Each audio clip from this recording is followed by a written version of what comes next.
أعوذ بالله من الشيطان الرجيم بسم الله الرحمن الرحيم الحمد لله رب العالمين وصلى الله على سيدنا محمد وآله الطيبين الطاهرين اللهم اخرجنا من ظلمات الوهم وأكرمنا بنور الفهم اللهم افتح علينا أبواب رحمتك وانشر علينا من خزائن علومك يا أرحم الراحمين اللهم علمنا ما ينفعنا وانفعنا بما علمتنا وزدنا علما. Brothers and sisters, Assalamu alaikum wa rahmatullahi wa barakatuh. After the treaty of Hudaybiyya and the conquest of Khaybar, the power structures in Arabia began to shift.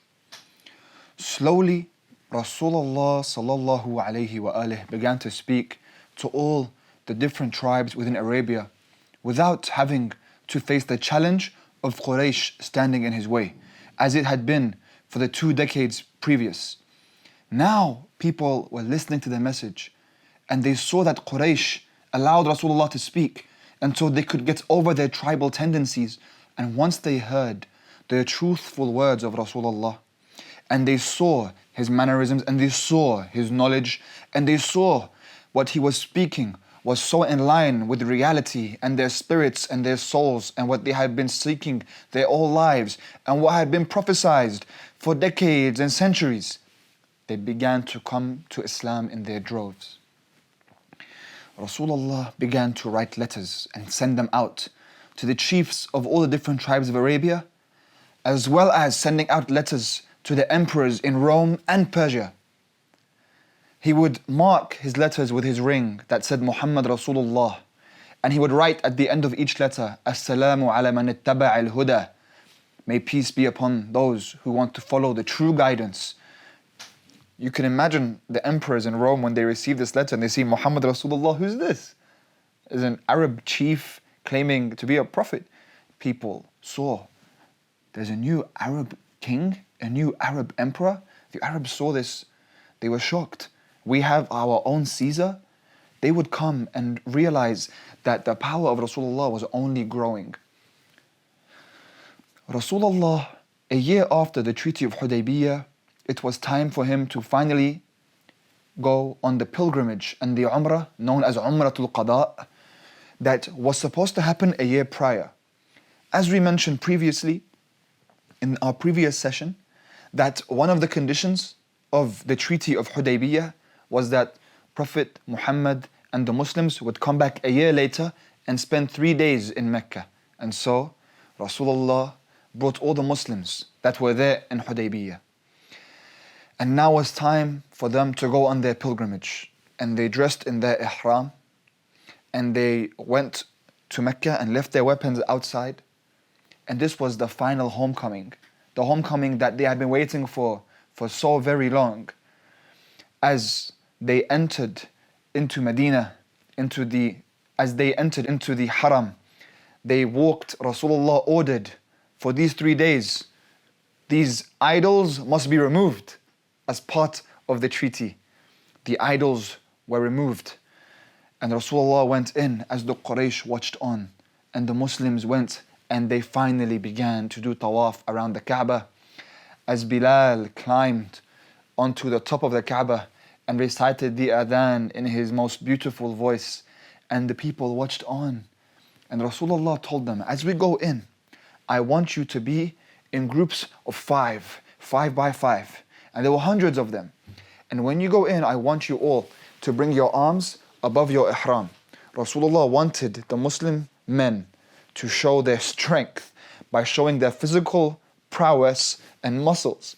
So he wanted their arms to be above their ihram in order to intimidate those who wanted to find any weaknesses in the Muslim camp.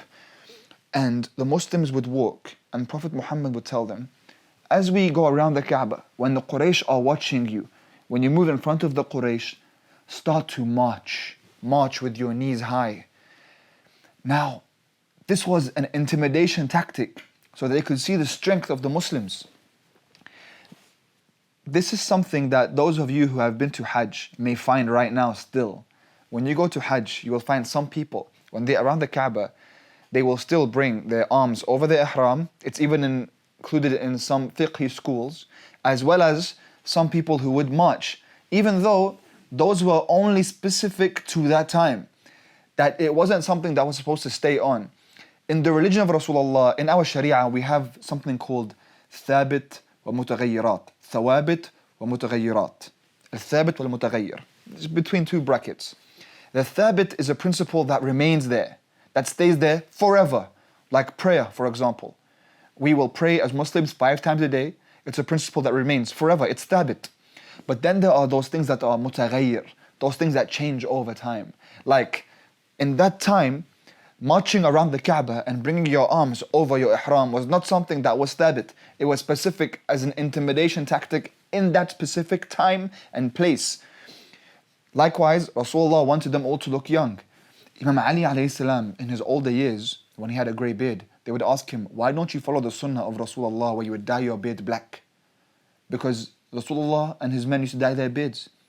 And Imam Ali alayhi salam told him, in those days when Islam was young, we used to dye our beards because Rasulullah wanted us to remain strong, to remain looking strong, and to remain looking like we can defend ourselves, so that he wanted us to look young to the tribes around us. Now Islam is strong.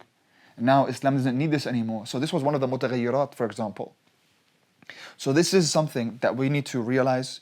It's important for us as we seek knowledge of the religion, of the Sharia, of Rasulullah sallallahu alaihi wasallam, that we have fluidity in time and place. And so the ulama are the ones who distinguish between the thawabit and the mutaghayyirat. This Umrah showed the power of the Muslims. It made those Muslims that were in Hudaybiyya finally believe that it was truth what the Prophet was saying, as well as the Arabs seeing that now the Muslims are able to go into Quraysh and go and remove the idols and stay there for 3 days and do tawaf. What this man spoke was true. Now there was one condition in the Treaty of Hudaybiyya that Rasulullah added on right at the end. We mentioned all the difficult conditions that Suhail had given Rasulullah, and Rasulullah accepted them all. There was one condition that Prophet Muhammad himself had offered, and it was that if there were other tribes that wanted to join the Treaty of Hudaybiyah and wanted to join the ceasefire and wanted to align with either Quraysh or the Muslims, then they could, and there would be peace between these tribes and peace between these clans. In Mecca, there were 2 clans known as Bakr and Khuza'a, and we have spoken about Khuza'a previously. These 2 tribes were always at war. They joined the Treaty of Hudaybiyah. Khuza'a aligned with Rasulullah and the Muslims, and Bakr aligned with Quraysh, and so there was no more war between Khuza'a and Bakr. As Rasulullah returned after Umrah al-Qada, the Qurayshis began to plot against Rasulullah and the Muslims because they saw that they should break the Treaty of Hudaybiyah. And so they spoke to Bani Bakr. They spoke to the tribe of Bakr. So Quraysh and Bakr began to conspire. How do we break this Treaty of Hudaybiyah? Because they did not realize that the Muslims were going to benefit this much from Hudaybiyah. Their numbers were growing by the thousands. And they were no longer interested. Yes, their caravans were going to Sham and they could finally make their money back. But they saw that this was not actually something that made the Muslims weak, like people had previously thought. Now, Muhammad was sending his letters all over the land, and people were joining him from everywhere, and he's only getting stronger week by week and month by month. Now, there were those in Quraysh that did not want to ruin the treaty. They wanted to remain receiving their money and their income and going to Sham and coming back. And without any of this coming back and forth and war, and Abu Sufyan was one of them. He did not want to go to battle with the Muslims once again. He did not want to, even though he was not present during the Treaty of Hudaybiyah, he did not want to go back into the mindset of war with Rasulullah, especially after they had been defeated so many times. Yet there were those in Quraysh, Suhail, the negotiator being one of them, that wanted to break the treaty. They conspired with Bakr, and they found a way in which they would break the treaty, even though there were those within Quraysh that did not agree to it. The faction that wanted to break the treaty took it upon themselves to break it themselves. So when Rasulullah returned to Medina with the Muslims, as Khuza'a lay asleep in the middle of the night, men, women and children, Bakr and Quraysh joined forces and they infiltrated and went into the lands of the Khuza'a as they slept and began to massacre whoever they could see in their sights, men, women and children. They would bring their swords and lay them and strike them upon the people of Khuza'a. They would wake up and they would run left, right and center, and chaos ensued and there would be blood everywhere. And they would run into houses and hide in those houses. And Bakr would go in those houses and massacre them simply for being in alignment with the camp of the Muslims. They killed tens of men of Khuza'a in the middle of the night. And the treaty of Hudaybiyya was officially broken. When morning came, those Qurayshis who did not want to break the treaty were distraught. They knew now that the treaty was broken, that Prophet Muhammad would once again close the roads to Sham, and that he would seek retribution, and that this treaty was done. The times of war were coming once again. Abu Sufyan had an idea. He wanted to go and speak and negotiate with Rasulullah so that the treaty can remain. However, a few men from Khuza'a had left Medina themselves before Abu Sufyan could. They made their way to Medina. It took them 2 weeks to get there. Once they did, they came and they gave Rasulullah the message. They approached him. Ya Rasulullah, the treaty of Hudaybiyya had been broken and our men and our families have been killed. In the middle of the night when they were asleep. It's a very difficult story to think of and narrate, especially when we are witnessing what's happening to the Muslims in today's time, when we think of what happened in New Zealand last year, when a man went into the masjid and began to kill man, woman and child. This had happened 1,400 years before, in the time of Quraysh with the Muslims, in the time of Quraysh with Khuza'a. So this delegation of Khuza'a spoke to Rasulullah and they told him. And Prophet Muhammad, as he heard the news, he began to cry for the oppression of these people and what they had faced and the difficulties that bore their families. And so Rasulullah asked them, give me specific names. Who did what? He took all the details so that Rasulullah did not want to oppress anyone for a crime they did not commit. Prophet Muhammad just told them, go back to Mecca and don't worry. I will make sure that justice is served. Meanwhile, Abu Sufyan was making his way to Medina to speak to Rasulullah and negotiate with him. That perhaps Rasulullah did not even know about what happened yet. When Abu Sufyan entered Medina and went to see Rasulullah and went and sat down with him, he said, Ya Muhammad, I wanted you as your cousin, as a chief of Quraysh that was not present in Hudaybiyya, I want to renew the treaty, to repledge our allegiance to this treaty that's been serving both of us so well. And the Blessed Prophet told him, Ya Abu Sufyan, it's fine. There's no reason to renew the treaty. Why should we renew it? Everything is as it is it not? Rasulullah did not reveal to him that he knew.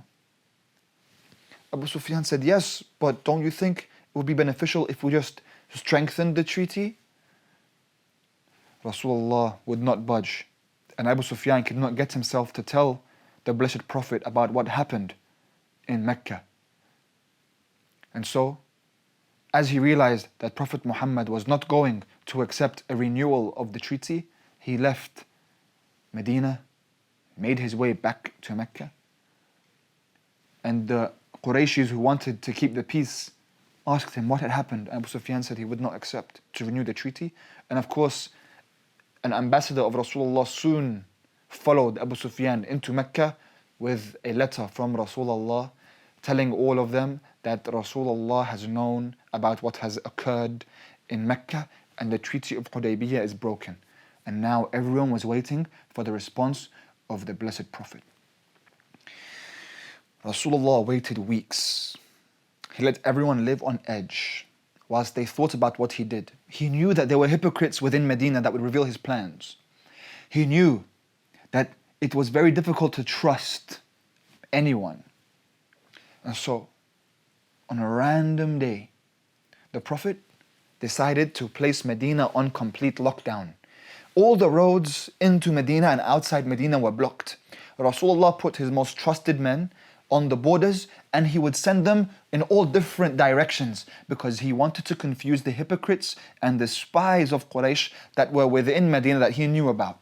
So no one actually knew what was happening. Even his friends did not know what Rasulullah was planning. The Prophet made sure no one could leave and no one could come in. And then he sent word to all the tribes in Arabia. Those of you who want to spend Shahr Ramadan with the Muslims, come to Medina now. All those Muslims that were outside of Medina were told to come. Rasulullah was trying to gather as many people as he could. Thousands came. Quraysh would hear about Rasulullah having thousands, as many as they had in the battle of the Ahzab, the Confederate army. Now there were thousands of followers of Rasulullah, thousands of Muslims, thousands and hundreds of tribes that he has treaties with. They all joined. Rasulullah would open the way for them to come into Medina, and then it would be locked down. Now, no one knew what he was planning. And Shahr Ramadan was known as a time of rest, a time of prayer, a time of fasting. It wasn't a time of war. No one expected war in Shahr Ramadan. And Rasulullah became a master of taking his enemy by surprise. Meanwhile, there was a man, a Muslim man, who was in Medina. His name was Hatib. And Hatib had left Mecca. He was one of the Muhajirin. He had left Mecca and come with Rasulullah many years ago. His family remained in Mecca. When Hatib saw what was happening, he worried for his family in Mecca.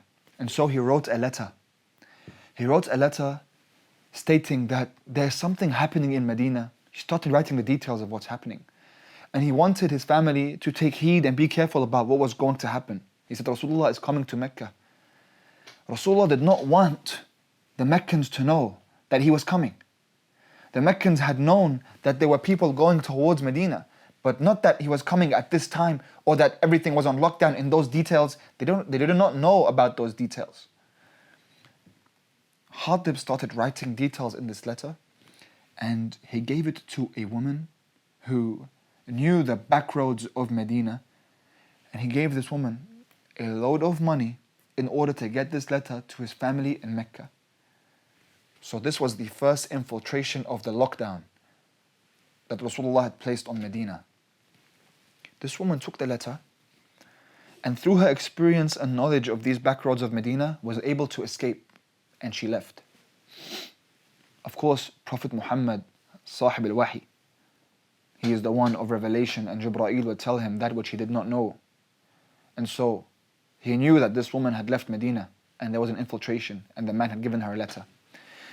So he called Imam Ali alayhi salam, and he said, Ya Ali, you go with Zubayr. Go and find this woman, and bring this letter back to me. Imam Ali alayhi salam obliged. Him and Zubayr rode their horses and were allowed to leave Medina in search of this woman. Zubayr and Imam Ali alayhi salam kept searching and tracking her until they found her in the middle of the desert as she made her way, and they stopped her. Zubayr told Imam Ali, Ya Ali, let me go ahead and get the letter back. So Imam Ali stayed back. Zubayr got off his horse and went towards the woman, and he said, Oh lady, you have taken a letter to give to Quraysh. Give me the letter. And the woman told him, What letter are you speaking about? And he said, I know you have a letter with you, and don't play stupid with me. Give me the letter. And she looked at him and she said, I don't know what letter you're speaking about. And she began to cry, and she began to plead, I really don't know what letter. I don't know what letter, and I don't know what letter. And she would cry, and here Zubayr began to question whether she really had a letter. And he thought, perhaps this is not the right woman, or perhaps she did not even have a letter. So Zubayr, in his confusion, went back to Imam Ali, And he told him, Ya Ali, it seemed as though this woman doesn't have a letter. So Imam Ali told him, what do you mean she doesn't have a letter? Rasulullah said she has a letter. And she was taking it to Quraysh. If Rasulullah said she has a letter, that means she has a letter. And Zubayr was saying, well, she's really seeming like she doesn't have one. And here Imam Ali was angered that it's almost as if there's an insinuation that the Prophet is a liar or that he made such a mistake. So the Imam got off his horse and he went to the woman himself. And he said, lady, give me the letter. And she played the same game that she played on Zubayr and told him, I don't know what letter. And she began to cry. And the Imam just looked at her and he put his hand onto his sword and just unsheathed it a little bit. And he said, give me the letter. And here the woman's eyes grew wide and she just took the letter out and gave it back to him. He took the letter from her, went back on his horse, didn't say a word to Zubayr, and they made their way back to Medina. He left the woman alone. When he came back into Medina, he went to the Prophet and he gave him the letter. Rasulullah took the letter and read it. Then he called all the Muslims to the masjid. And he said, I placed Medina on lockdown and for no information to be leaked to the Quraysh. Yet someone has written a letter. Either you tell who it is, whoever wrote it owns up, or I will tell you who it was. And so Hatib stood and he said, Ya Rasulullah, I wrote the letter, but only to tell my family. I know I made a mistake, but I was worried and scared for them. Rasulullah here, he had ordered him not to do this, not to leak any information. So his punishment for him was, just leave the masjid, Ya Hatib. As Hatib was leaving the masjid, the Muslims around him started giving him dirty looks, and then a few Muslims began to push him. And Hatib looked back at Rasulullah straight away. Ya Rasulullah, you accept this? So the Prophet said to everyone, stop. Hatib, come here. When Hatib came and he apologized and he cried, and he said, I'm very, very sorry. And Rasulullah told him, it's okay. He told all the Muslims, leave him alone. Hatib, repent to your Lord. Speak to him and he will forgive you and I forgive you. Just never do something like this again. So Hatib sat down, as is the soft heart of Rasulullah. The Prophet then told everyone that they were going to move in Shahr Ramadan and they were going to go to Mecca. Everyone became ready. Rasulullah had about 10,000 people with him and they made their journey towards Mecca. As they were going towards Mecca, this was 2 years after the Treaty of Hudaybiyya and 1 year after the Umrah. They were going towards Mecca. As they got to the edges of Mecca in the middle of the night, Rasulullah began to light fires. He told each and every person with him, everyone, we go around Mecca on all sides and we light fires. 10,000 fires were lit in the middle of the night. Rasulullah took Quraysh by surprise and also instilled this fear in everyone in Mecca who was even thinking about trying to fight Rasulullah. The Prophet Muhammad, he wanted to end this very quickly and with as minimal casualties as possible. So he had 10,000 people with him, 10,000 lights around Medina in the night. Abu Sufyan came to the outskirts of Medina and Rasulullah came to speak to him. He told the Muslims, no one hurt him, but you come with us, ya Abu Sufyan. Abu Sufyan starts to speak to Rasulullah, starts to find a way out of this situation, thinking, what's he going to do? Has he come now to finally kill all of us? Rasulullah sits down with him. He says, Ya Abu Sufyan, I'm not going to hurt you. I don't want to hurt you. I never wanted to hurt you. I never wanted to hurt anyone in Quraysh or in Mecca. It was all of you who would come and try to hurt us and kill us, and you have taken so many of my family members. But I don't want to hurt you. I just want you to see the truth. And here, Abu Sufyan finally cracked. He said, how? How can you be like this? After everything we have done to you, after all we have done and taking Hamza from you and everything and exiling you into the gorge of Abu Talib in the final years with your wife, after everything. How could you be so merciful? Yes, I came with my Lord, and you came with your Lord, and your Lord was victorious. So perhaps it is true what you say.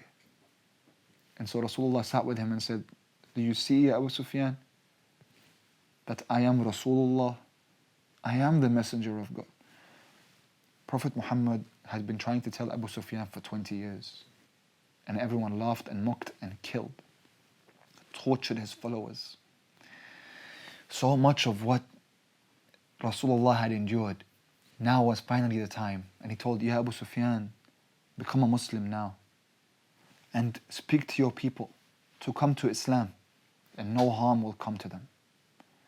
So Abu Sufyan sat and realized his situation. He realized that right now, there was no way the Quraysh were coming out of this situation.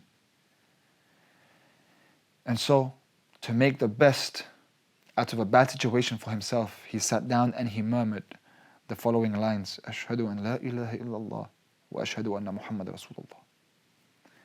Reluctantly. And Abu Sufyan became a Muslim. Rasulullah knew what he was doing. If he makes Abu Sufyan commit himself to Islam now, when he goes into Quraysh, everyone is going to submit. When they see Abu Sufyan of Bani Umayyah had given up, everyone will give up.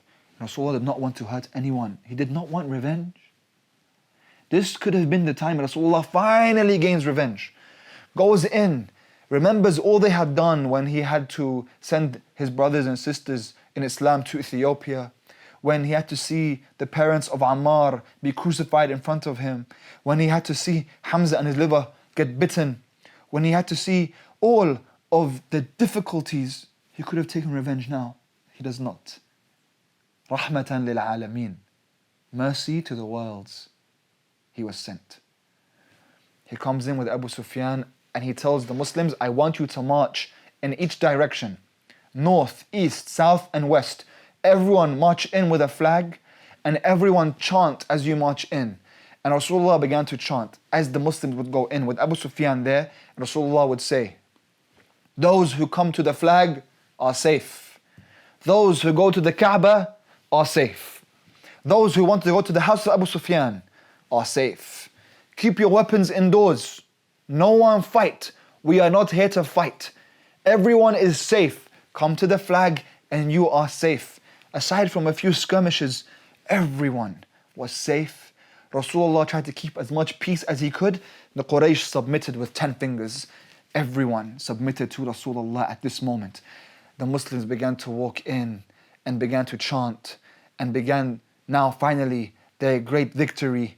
After all of this, Abu Sufyan watched on in disbelief, looking at all the different tribes that were with him in the Battle of the Trench, that were trying to kill Rasulullah. Now they're Muslims, and now they're chanting Allahu Akbar.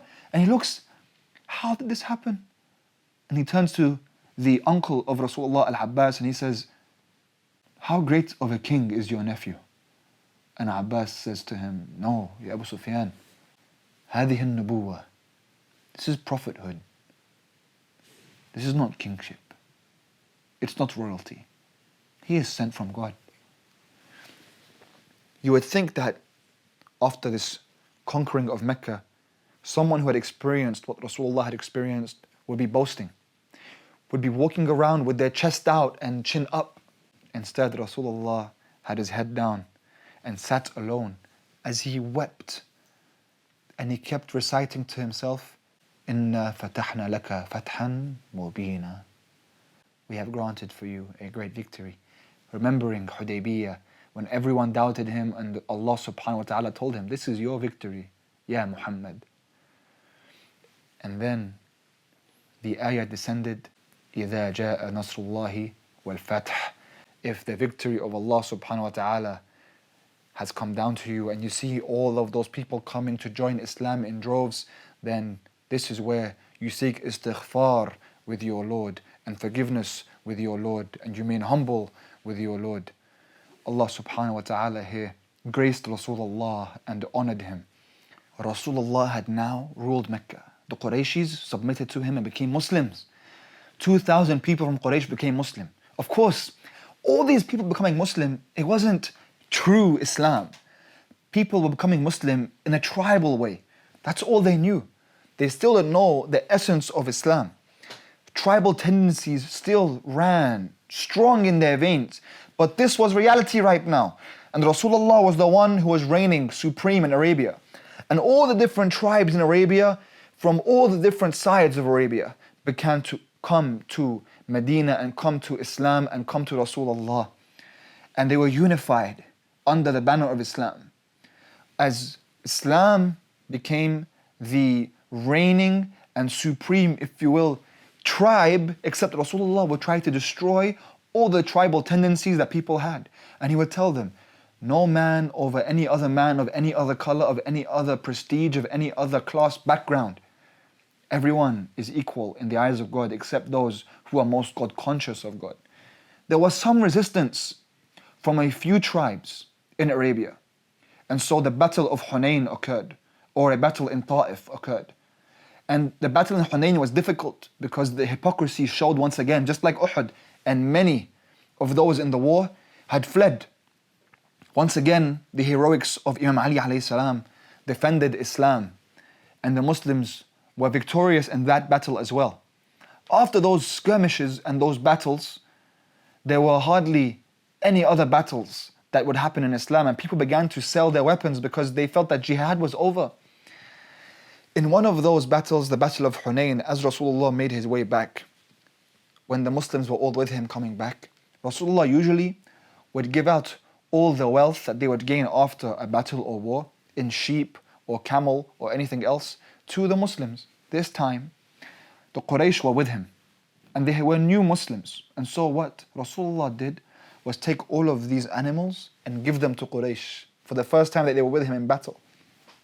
Even though in the battle they fled and they watched on. Abu Sufyan watched on with his son from the sides as Rasulullah and Imam Ali alayhi salam were in the battlefield alone in Hunayn. And he felt that had it not been for Ali, the Muslims would have been drawn back to the sea. Rasulullah gave all the goods to the Quraysh. On the way back, the Ansar had a very troubling incident. They were those who were with Rasulullah in Medina from the very beginning, the Aus and the Khazraj. And so they began to talk amongst themselves. Has Prophet become too big for us? Has he gone back to his tribe Quraysh? Has he just used us all this time? So even after everything, they still doubted. People still doubted. After everything that was happening and after everything that had happened, everyone had their individual doubts and their little tribal doubts. But on the outside, everyone acted in the way that they were supposed to act. So they had this feeling of being hard done by. How could he give all the camels to Abu Sufyan? Is this what he used us for 10 years? And so they elected one of them to go and speak to Rasulullah about this. And so one of the Ansar went and he said, Ya Rasulullah, may I speak to you about something? The Prophet said, yes, speak to me.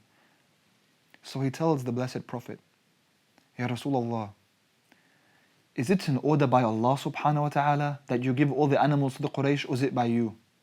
Because if it's by Allah, we accept. Rasulullah was astonished by what he had just said. He said, so do the rest of the Ansar feel this way? He said, yes, we all feel this way. So the Prophet said, call them here. The Ansar came and assembled. They all sat in front of the Prophet. And the Prophet said, Ya Ansar, I am told that some of you feel that it is unfair that I have given everything to the Quraysh. Is this true? And they said, Bala ya Rasulullah. And they felt ashamed as they were saying it in front of him. And Rasulullah said, very well. Were you not disunited and you were not united through me? And tears began to stroll down their faces. Were you not warring tribes and I brought unity to all of you? Unity was brought to you through me. Were you not misguided people? And you were guided through me? Were you not small in number and you became strong and powerful through me? And after every sentence, they would say, Bala ya Rasulullah, Bala ya Rasulullah, Bala ya Rasulullah. You were people of no knowledge, and Allah blessed you with knowledge through me. As they cried and wept and apologized, Rasulullah said, well, what do you have to say? And they say, nothing. What can we say, Ya Rasulullah? And this sums up Prophet Muhammad and his mercy and how he honors people. And he says to them, well, why don't you say, were you not exiled, Ya Rasulullah? And you had a home through us? And were you not disbelieved by your own people, but you were believed by us? And were you not attacked, Ya Rasulullah, and defended through us? And they began to cry even more, realizing what he was doing, saving face and protecting their honor. And so Rasulullah, now that he had softened their hearts, he said to them, Ya Ansar, I gave them the animals because they're new to Islam, because they're still weak and faith in heart. So I figured I would give them some of the dunya just to keep them settled as I try to train them. But with you, I expected you to have iman and not care about the dunya. You want to look at a small piece of the dunya, Ya Ansar, and it makes you doubt. And they cried even more. And he said, I see that they go with the animals to Mecca, but you go back to Medina with the Messenger of God. I go back to Medina with you. You have me. Am I not enough? This is the rhetoric of Prophet Muhammad with his people, of mercy and of honor. Rasulullah returns to Medina with the Ansar. Unfortunately, after the demise of the Blessed Prophet, there was an ighlaq, if you will, a closing of the hearts. Rasulullah in his time had committed the fatah. He had made the victory and opening and opened the people's hearts. After his demise, they had closed once again. It was too fresh. There was a second fatah to occur. This fatah was going to be done by his grandson. And it is why Rasulullah would say, Husaynun minni wa ana min Husayn. Hussein is from me and I am from him. His grandson, Abu Abdullah alayhi salam, he was going to be the one to reopen the hearts of the people and allow Islam to flourish. And without him, Islam would have perished right in the beginning years after Rasulullah's demise. Imam al-Hussein stood in front of the people before he went to Karbala. And he says, Man lahiqa bi stushhida ma'i. Whoever comes with me and follows me now is going to be martyred with me. وَمَنْ تَخَلَّفَ لَمْ يَبْلُغِ الْفَتْحِ. And whoever does not come, he will not experience the fatah. What fatah is he speaking about? This was the second fatah, because he did not have a military victory, but he gave the opening for the rest of the 1,300 years of Islam in its truth, in its true form, the way Rasulullah had intended. He said, if you don't come with me and you are not martyred for this path, you will not experience the opening. Imagine. Because in terms of the hijrah, he also did a hijrah from Medina, just like his grandfather. Rasulullah did a hijrah, and Imam al-Hussein did a hijrah from Medina to Mecca, and Mecca once again before he went to Karbala. He had his supporters. What he did not have was the military strength that his grandfather had eventually. And so he was martyred with the rest of those who had experienced the fatah, but they left the true Islam behind, the Islam that would purify the hearts through the dhikr of the Ahlul Bayt, of the love of the beloved of Rasulullah, and to go towards Allah subhanahu wa ta'ala through what he loved. Walhamdulillahi Rabbil Alameen. وصلى الله على سيدنا محمد وآله الطيبين الطاهرين.